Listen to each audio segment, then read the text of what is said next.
Good day, senior high icons. For today's lesson, we will discuss about social relationships in middle and late adolescence. So, before we proceed to our topic for today, pag-usapan muna natin why do we need to study the social relationships that you have right now.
Okay, so it is said that individuals are as unique as fingerprints.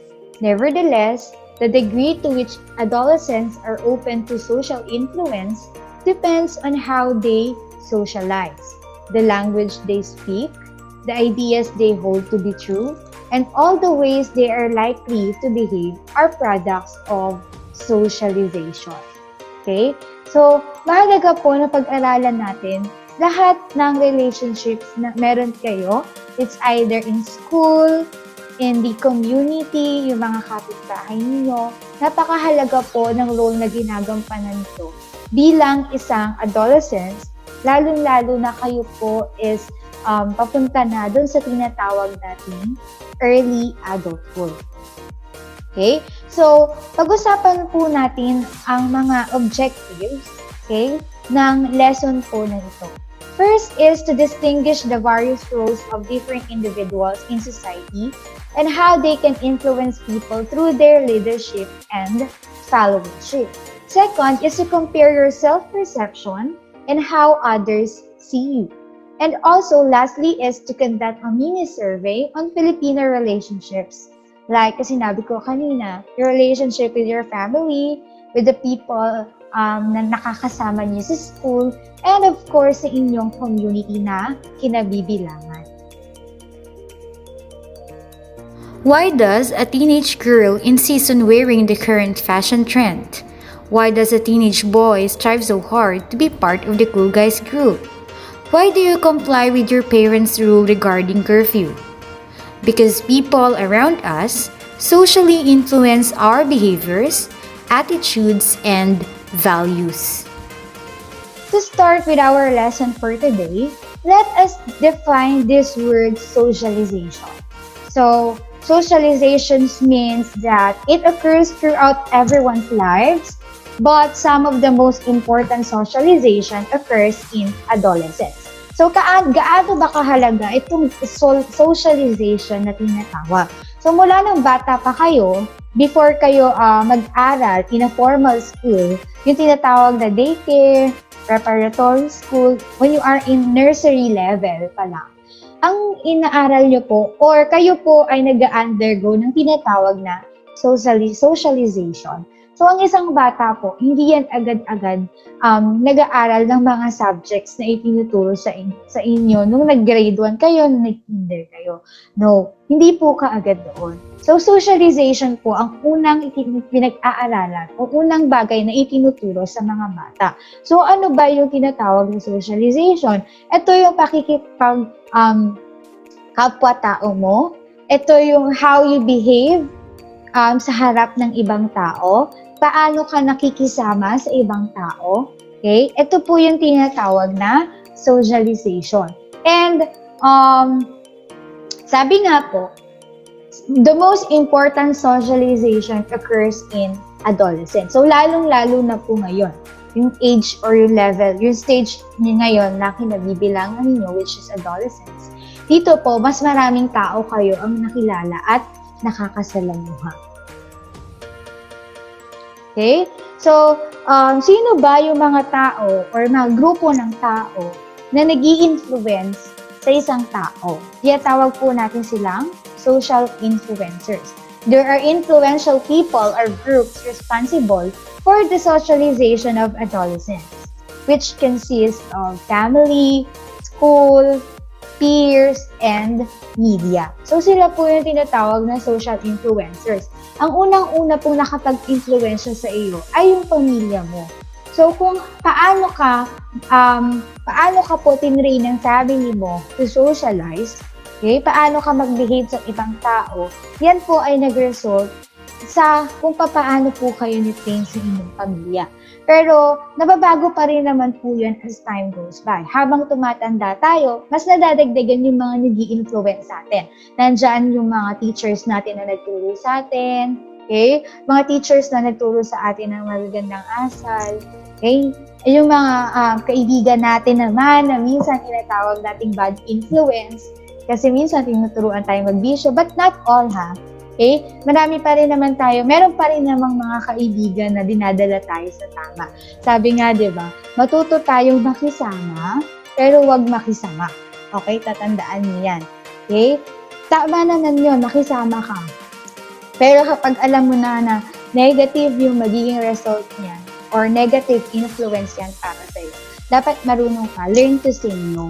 Okay? And also media. Okay, mga napapanood natin, yan po ay influencers din po sa ating mga behavior, sa ating mga values, and sa ating mga beliefs.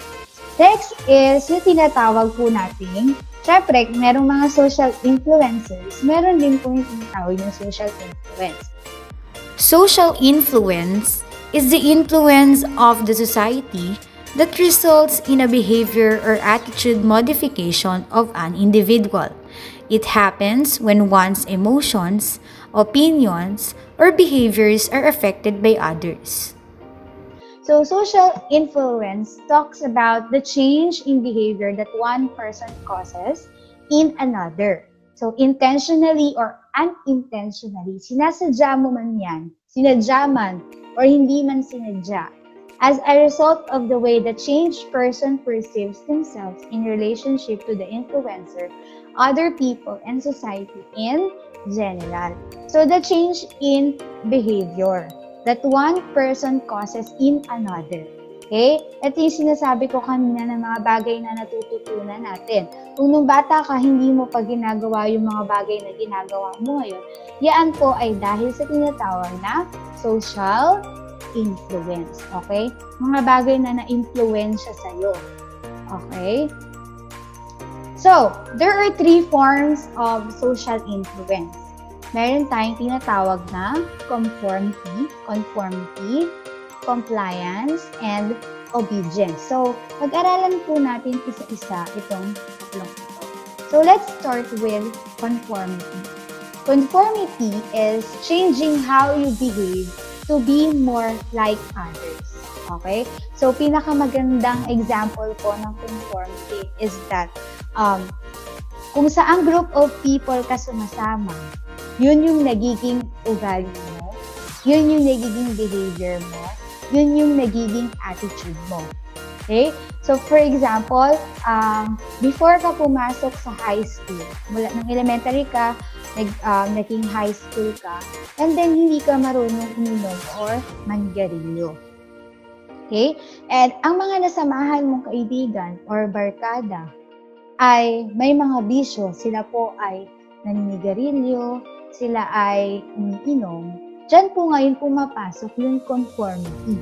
Okay? Nag-i-influence sa'yo kasi gusto mo mag-fit in ka sa kanila. Ang gusto mo ay makisama sa kanila at maging katulad ng kanila. Kaya ngayon, ikaw na dati hindi ka marunong magbisyo, natutunan mo at ngayon ay ginagawa mo na. So, tatandaan nyo, conformity is when a person adjusts or changes behaviors merely by observing and perhaps imitating the behavior of the group. So, social influence daw po, yung tinatawag na conformity. Okay? Nagbabago ka, nag-a-adjust ka para mag-fit in dun sa grupo na kinabibilangan mo. Okay? So, tandaan nyo, hindi dapat lahat ay ginagaya nyo sa ibang tao. Okay? Huwag kayong, kapag alam nyo makakasama, hindi kayo dapat nagko-conform. Okay? Dapat alam nyo, learn to say no. Okay? Dapat alam nyo kung kailan hindi dapat gawin ng isang bagay. Lalong-lalo na ngayon. Sa edad nyo na yan, dapat marunong na kayong mag-decide sa tama at mali. Okay? The second one is compliance. It is where adolescents do something that they are asked to do by others. Okay? So, nagko-comply ka. Sabi nga ni Kim Chu, pag nag-comply ka, pwede ka na lumabas. So, yung compliance po, it is when a person does what the other explicitly or implicitly asks him or her to do, though he or she remains to have an option whether or not to comply. Actually, may option ka pa rin naman kung mag-comply ka or hindi. Okay? For example, sa school, okay? You need to comply na dapat ay maki-join ka doon sa mga events na meron sa school. So, may choice ka pa rin. Pero, adolescents do something that they are asked to do by others. Minsan, dahil may influensyahan tayo ng mga friends natin, ginagawa natin kung ano yung nagiging decision nila. Minsan nga, di ba, kapag nag-aayaan kayo ng klase na, kapag yung mga friends mo ay nag-go ka na din. Go with the flow yung tawag. Okay? So, the third is obedience. So, unlike compliance, obedience involves abiding by the direct orders of someone who is regarded as an authority figure. The person obeying the mandates of the others to have no choice but to obey. Okay? Kung dun sa compliance, may choice ka. Dito po sa obedience, you have no choice but to obey. Okay? So, we have three influence. The first po is conformity. Second is compliance. And the third is obedience. Now, let's talk about the social roles that a person has. Individuals play certain social roles as members of a social group. The particular kind of status one assumes determines the roles he or she has to fulfill. Okay? Social roles defines a set of behaviors that are expected of someone who holds a particular status. Every status has an expected set of behaviors which is a role. So, lahat po tayo ay may ginagampanan. Okay? Sa school man yan, as a family member, and sa community po na kinabibilangan ninyo, meron po tayong roles na ginagampanan. Okay? So, let us know what are the various roles of individuals in the society. President or political leaders. Political leaders in the legislative branch of government create laws or ordinances. Those in the executive implement laws, and those in the judiciary interpret laws. The president of the country is the highest political leader in the executive branch. He also acts as the commander-in-chief, chief of state, and foremost diplomat. He is responsible for the welfare of the whole nation and for all the programs in the executive branch. He is responsible in making sure that all laws are properly and faithfully executed. Ideally, the leadership of political leaders influences people to adhere to the laws of the land. Their influence also moves people to action. Religious leaders. They are performers of rites and ceremonies in their respective religion. They keep religious traditions and serve as moral leader and teacher and spiritual guide. Usually, they have the religious obligation to propagate their held doctrines and to recruit members. The religious leaders are very influential in the lives of their members. They are often seen as representative of God and often gain respect and reverence. Religious members usually follow what their members tell them to do. Teachers. Teachers are dispensers of knowledge and useful information. They act as a mentor, leader, counsel, role model, and initiator of change. Teachers have great influence in the society, especially to students. Students, especially the young ones, believe in almost everything their teachers impart to them. Children, they basically have the role and societal duty to grow to be healthy, competent, responsible, and productive individuals. They have an impact in the lives of fellow children, siblings, and other people in the society. Church members. They ideally follow the religious leaders and adhere to the teachings of their religion. They practice their doctrines and also propagate their teachings. Their followership is important as it may bring about changes not only among themselves but also in the society. Celebrities. Their influence on other people is great, especially on the young generation. Hence, they should act as good role models to other people, especially to their fans. They must be watchful about their physical looks, actions, and attitudes. Celebrities, therefore, also have great societal responsibility, for they may also influence their followers to engage in bad behaviors. Sometimes, we have the tendency to underestimating ourselves and believing that we are not capable of doing something special or valuable. Perhaps it is because we were not often told of our worth. So now let us talk about the Filipino values in social relationships. These values consist of ethical practices, etiquettes, and social norms which may be unique to Filipino culture. So pag-usapan natin, ano ba yung mga katangian nating mga Pilipino na mahalaga to maintain harmony in social relationships. Okay? So first is fear of losing face or yung tinatawag nating hiya. Okay? So this involves being afraid to do bad things as it may damage one's reputation in the eyesight of other people. On the other hand, also because of this hiya, some people or some Filipinos cannot say no even if what is asked by other people is something immoral. Okay? So, common ang katangian na ito sa ating mga Filipino. Okay? Pero hindi lahat meron tinatawag na hiya. Okay, joke lang.